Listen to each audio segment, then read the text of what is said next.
remember one day in Juma, they were there, and they were handing out the post. And the initial reaction that the community gave them was, it wasn't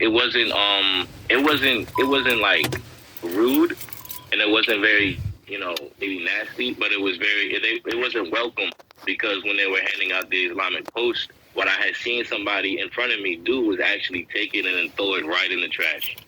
And he took it and threw it right in the trash, right in front of me.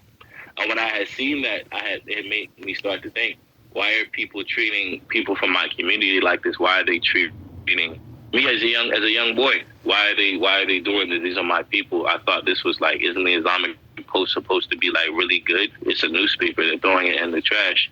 And then I had noticed and come to realize that when it was time to pray Juma, the people from TMOA, they would be there to hand out the post, but they would never make salat with the community that they were handing out the Islamic post in. So that confused me, and it made me think.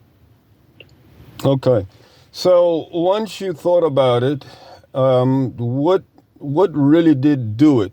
Because, you've been in the community, really, you were born in the community, correct? You grew up in the community, right? Correct. Okay. And you went on. No, to be honest, I grew up in the community. I grew up a part of it because of family ties, but I had never really been in the community or around it, or even knew what it actually was until I moved to this part of Virginia in 2005. Up until then, I had just lived with my mother and father, and my brothers and sisters and family, and I hadn't even really heard about what the Jamaat was. We were always part of it, I imagine, growing up. But I had never knew what it was until cognitively until 2005. Okay. And when you did find out about it, 2005, 2006, 2007, 2008, you had grown a certain love or a connection, just because of that to Mubarak Jelani himself, Abuji. You believed that there were things No. you never believed that. Did you ever hear something that, he did, or, people were saying, that he did, and you said, no, I don't believe in this? Oh, yeah. These miracles Okay. that they had for years, they had talked about miracles and all this other things. And I remember just looking at it and thinking like, wow, this is a miracle. It's really basic. It's nothing. And when people would say that, and I would look at it and they would tell me about it, and I would just think to myself, isn't this kind of stupid? If this is really a miracle, wouldn't it be more grand? Shouldn't it be something that could maybe move my heart?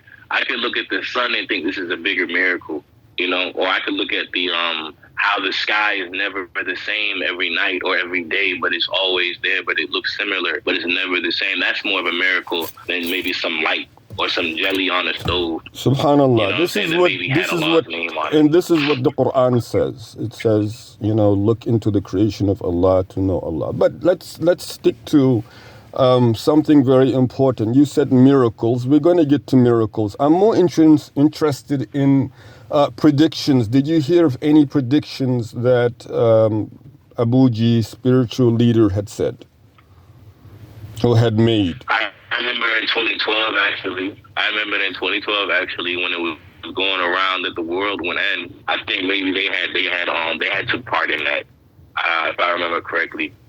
The world would end. Oh, and the Mahdi too. They love about the Mahdi, Imam Mahdi, and saying that it would come from our people or the Jamaat or something like this. What was another crazy allegation he made? After so long, I forgot a lot of it. But the outrageous things come back to mind. But was there any prediction about Barack Obama? Was there any prediction about eating grass? Was there any other? Barack Obama, for example, was he? Oh wow! Okay. Obama. Yes. Oh, that he said, that he was part of Ahli Bayt. Yeah, I do remember hearing that. Him and Barack Obama had ties or something like this. Okay. And were there any predictions in that regard, besides the fact that Barack Obama wasn't? Barack Obama, Ahlul Bayt.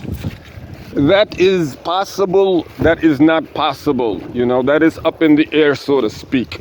But it is not necessarily a prediction. I predict, but specific predictions like Imam al-Mahdi, was there anything about who and when Imam al-Mahdi would appear?